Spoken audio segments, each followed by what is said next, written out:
Je t'emmène pour le premier vlog de la vie d'une communicatrice intuitive animalière française qui vit depuis 12 ans en Bolivie et qui développe son activité à l'international. Et moi, j'ai à cœur de te montrer surtout qu'est-ce que c'est que dans la réalité, de façon très pragmatique, qu'est-ce que c'est que le quotidien d'une communicatrice intuitive animalière online en Bolivie. Et qu'est-ce que c'est que la vie en Bolivie? Suis-moi. Alors ce matin, là il est déjà un peu plus de 10 heures du matin. Moi je me réveille assez tôt.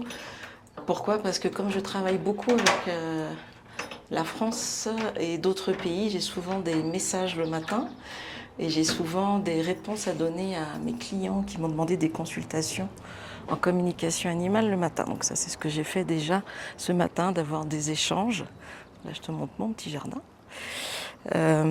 Des échanges et des réponses par rapport à des interrogations de communication animale.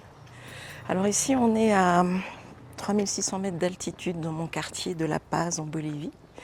Comme tu vois, y a des palmiers.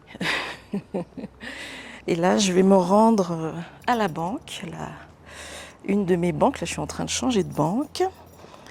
Parce que je n'arrive plus à rentrer sur mon site internet de ma banque, donc je n'arrive plus à faire certaines transactions. Et bon, jusqu'à présent ça marchait pas trop mal, mais là, comme ils ont fait une actualisation, j'arrive plus à rentrer, donc je sais pas si je vais pouvoir rester sur cette banque, parce que ça se passe par le portable, si mon portable est compatible.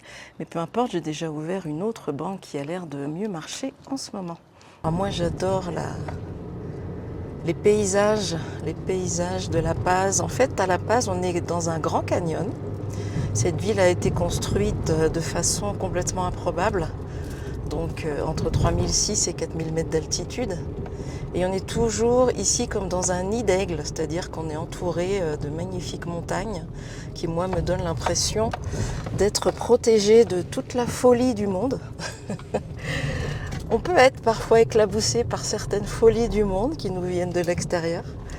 Très peu, mais ça dure pas tellement, il n'y a pas grand-chose qui a prise ici. Voilà, après, parfois... moi, ça fait 12 ans que je vis ici et j'ai choisi cet endroit, la zone sud de la ville de La Paz, qui est donc, je pense, la ville la plus grande de la Bolivie, la capitale administrative, pas la capitale, mais bon, c'est comme si c'était une capitale. En réalité, c'est ici que tout se passe quand même. Et ce qui me plaît beaucoup à La Paz, c'est qu'il y a une douceur de vivre, il y a de la qualité de vie au niveau culinaire, il y a surtout pour moi de la qualité de vie au niveau humain. Les gens sont très gentils, très courtois, un petit peu avec des valeurs que pour moi je considère que ils se sont beaucoup perdus en France. Regardez ce magnifique canyon.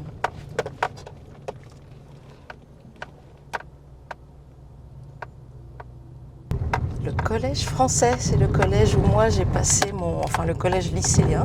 Ça va de la maternelle au bac. C'est là où moi j'ai passé ma scolarité. Ma scolarité de la 3e à la terminale. On va se rendre dans le quartier de San Miguel. Regarde, on voit qu'il y a déjà les premières préparations pour l'Halloween qui est fêté ici, mais bon, quand même pas non plus de façon excessive. Ici, on a chez Tim, un copain français qui a ouvert avec sa femme bolivienne une boulangerie. Une boulangerie-pâtisserie d'ailleurs, depuis quelques années. Donc en fait, dans ce quartier, moi c'est mon petit quartier préféré parce que c'est très tranquille. Bon, t'as compris, moi j'aime bien la tranquillité. J'aime bien la paix, l'harmonie et la sérénité. Pouvoir me balader sans problème dans la rue, voilà. Pouvoir filmer, je sais qu'il n'y a personne qui va rien me dire. Les gens sont très corrects en fait, donc tout le monde respecte tout le monde et ça crée quand même quelque chose de l'ordre de la qualité, du luxe pour moi. Pour moi, ça fait partie du luxe. Alors on a quelques boutiques comme ça, là, Springfield, quelques marques aussi internationales. Dans ce quartier, on trouve de tout. Tu vas voir, je vais te montrer un petit peu. Et là, on va aller. Moi, je vais là, je vais à Sabonne. C'est une marque de cosmétiques naturels voilà, dont je connais la créatrice et propriétaire puisque j'ai aidé sa chienne qui était perdue, je l'ai aidée à la retrouver. Donc on y va. Comment? Si. Voilà, on est donc chez Sabonne et on trouve vraiment des produits de qualité en Bolivie, des produits nationaux de qualité. Globalement ici pour les entrepreneurs, alors si je dois comparer avec la France, c'est on va dire tout le cadre administratif, fiscal, tout ça. Bon bah en général ça se passe quand même mieux ici. Là on va aller chez un ami à moi, quelqu'un qui est devenu un ami, c'est Costa qui... Bon bah j'ai trouvé Costa, alors il est là, je suis allée le chercher, il était en train de faire le pain. Bon Costa il comprend quand même bien, bon il dit que je le dérange, il comprend quand même bien le français. Alors Costa, viens mais rapproche-toi, n'aie pas peur, raconte-nous un petit peu. Alors tu es de Macédoine. Oui, je suis de Macédoine, je parle un peu le français. Et tu vis en Bolivie depuis combien de temps? Oui, 91. Ah, depuis 91, ouais, ça fait pas mal d'années. J'ai venu ici avec mon père, avec mes pères. Avec tes parents? Avec mes parents. Et mon père a été ambassadeur de la ex-Yougoslavie ici. Voilà. Et quand empezó la guerra...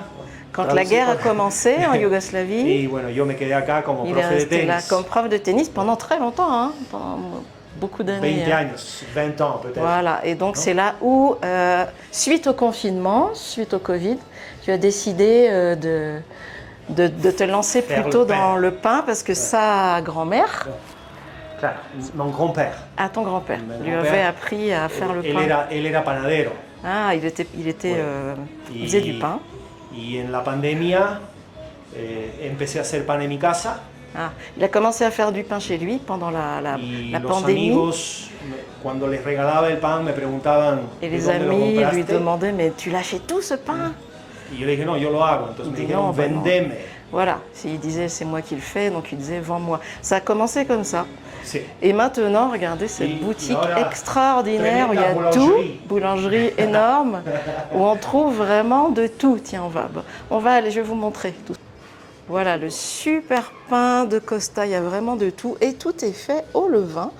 Raconte-nous, Costa, qu'est-ce que nous avons là comme choix en espagnol? Este es cuñapé. Voilà, ça c'est le cuñapé, ça c'est vraiment un truc typique de Santa Cruz, de la partie orientale de la Bolivie, fait avec du fromage, des chabatas et Bagels.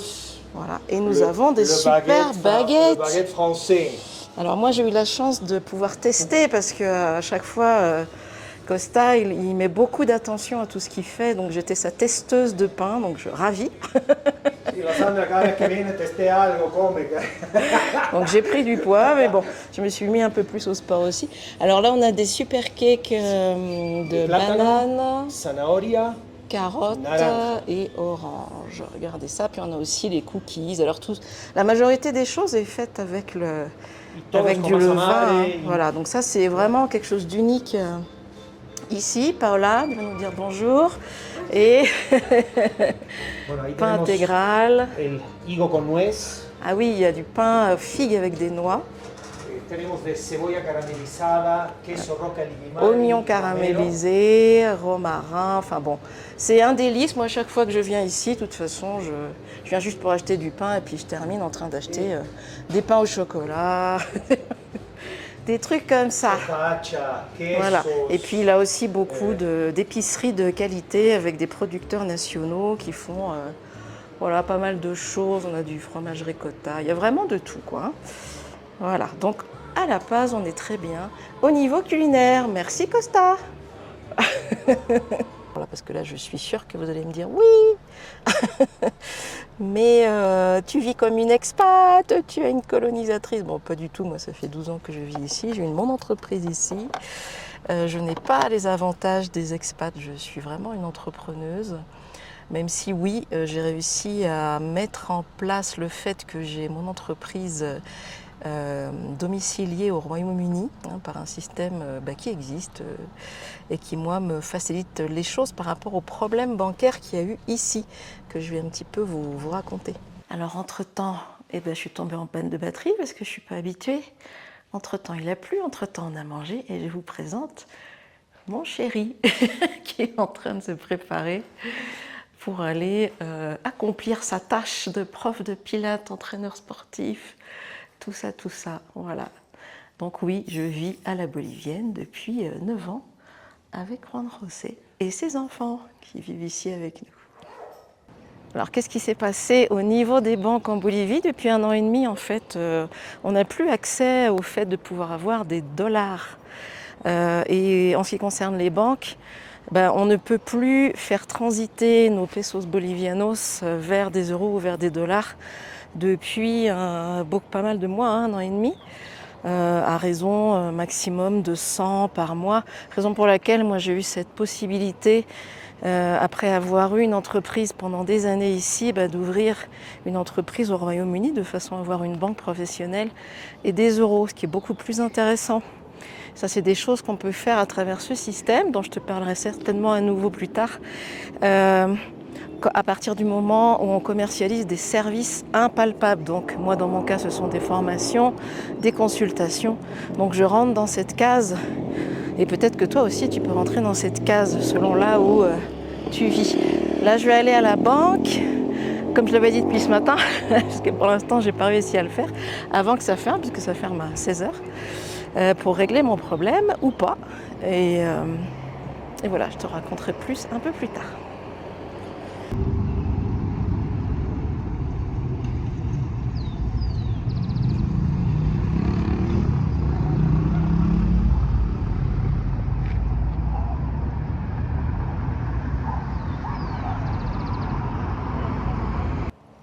Alors j'avais dit que je t'emmènerais dans la réalité de mes journées en tant qu'entrepreneuse, communicatrice intuitive animale en Bolivie. Et puis finalement, j'ai tellement envie de te montrer la beauté du paysage qu'il y a depuis le parc qui est à côté de chez moi. Surtout à cette heure-ci, on va dire de la fin de l'après-midi, avec les belles couleurs dorées. Allez, je te vends du rêve. Alors, pourquoi j'habite ici? J'habite ici parce que c'est l'endroit du monde où énergétiquement je me sens complètement en adéquation. Après avoir vécu presque 18 ans de retour en France, j'ai grandi ici adolescente quelques petites années et je me suis rendu compte que finalement j'avais eu beau essayer pas mal d'endroits en France, essayer de trouver mon endroit, et il y avait toujours quelque chose qui faisait que je me sentais à côté de ma vie et pas dans ma vie. À partir du moment où j'ai suivi mon appel, qui n'était pas forcément si évident, parce que j'étais partie sur l'exploration d'autres pays en me disant que je ne me réhabituerais pas à la Bolivie. J'avais des idées comme ça que j'explique justement dans cette autre vidéo. Et en fait, à partir du moment où j'ai déplacé mon corps terrestre, mon avatar pour cette vie dans cet endroit, tout a fleuri en fait. Tout a fleuri et je me suis retrouvée à vivre vraiment la vie qui me correspond. C'est-à-dire que je suis arrivée ici en faisant du marketing de réseau depuis 10 ans. Et puis finalement, je me suis retrouvée appelée, alors que ce n'était pas du tout prévu, à être communicatrice intuitive avec les animaux à l'international et maintenant formatrice dans ce domaine. Et plein d'autres projets qui arrivent. Et en fait, ici, pour moi, tout se passe bien depuis 12 ans que je suis ici. C'est pour ça que, je ne sais pas toi, est-ce que toi, tu as envie, certainement que si tu suis cette chaîne, il y a quelque chose de cet ordre-là. Est-ce que tu as envie de trouver ton endroit dans le monde où tu es bien? Est-ce que tu te poses des questions? Est-ce que tu as des doutes, des peurs sur ouais, mais si je quitte l'endroit dans lequel je suis maintenant, qu'est-ce que je perds? Je sais ce que je perds, je ne sais pas ce que je gagne, c'est vrai. Aujourd'hui, j'écoutais que partir dans un pays étranger, c'est comme être créateur d'entreprise. En fait, on ne sait pas où on va. On ne sait jamais où on va quand on est créateur d'entreprise, quand on crée notre activité, bref, quand on veut être libre. Et regarde, même ici, il y a de la lavande, mais il y a aussi ces magnifiques paysages Ici, donc on a une très belle vue sur la zone sud et la dent du diable qui se trouve là.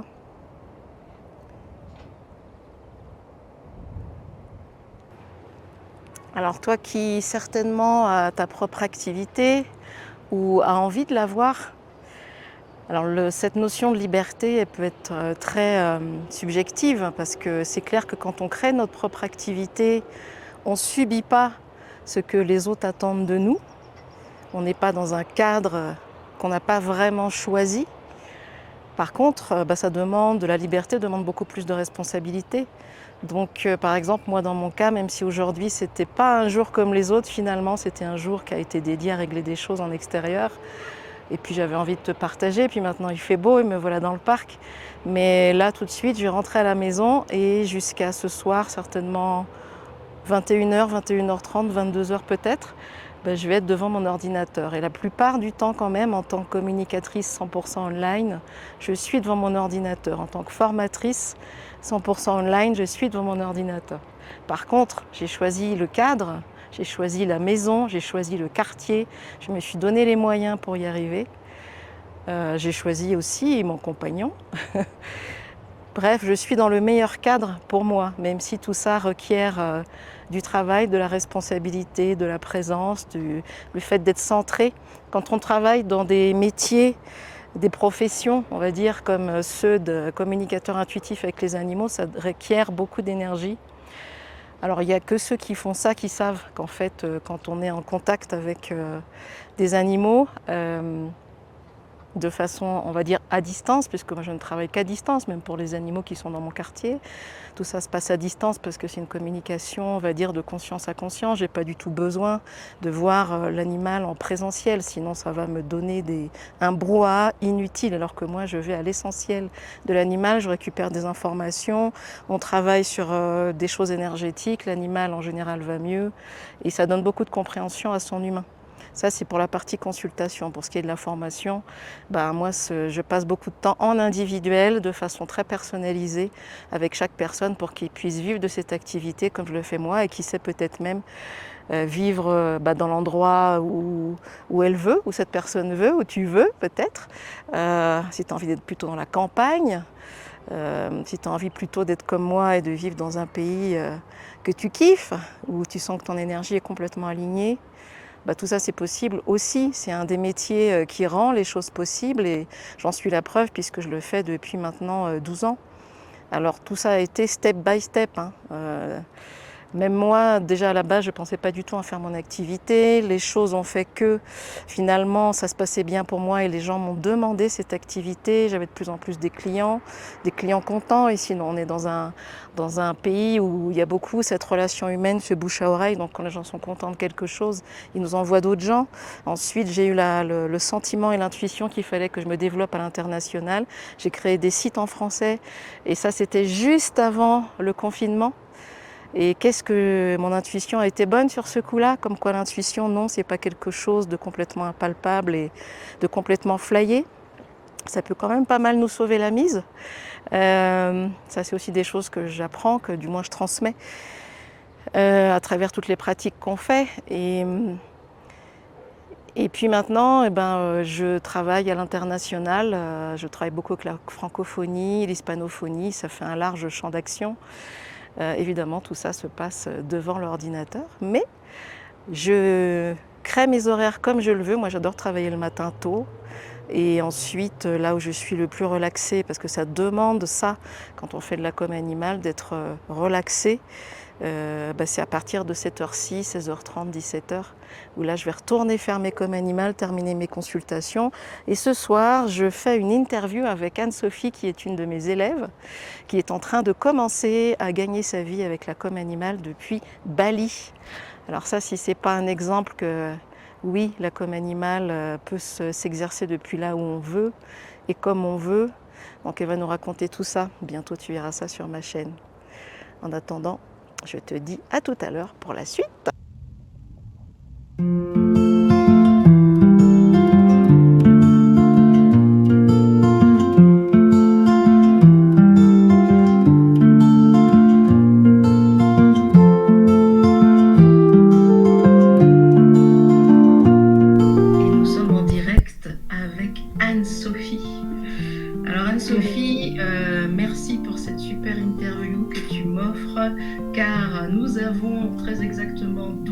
de différence.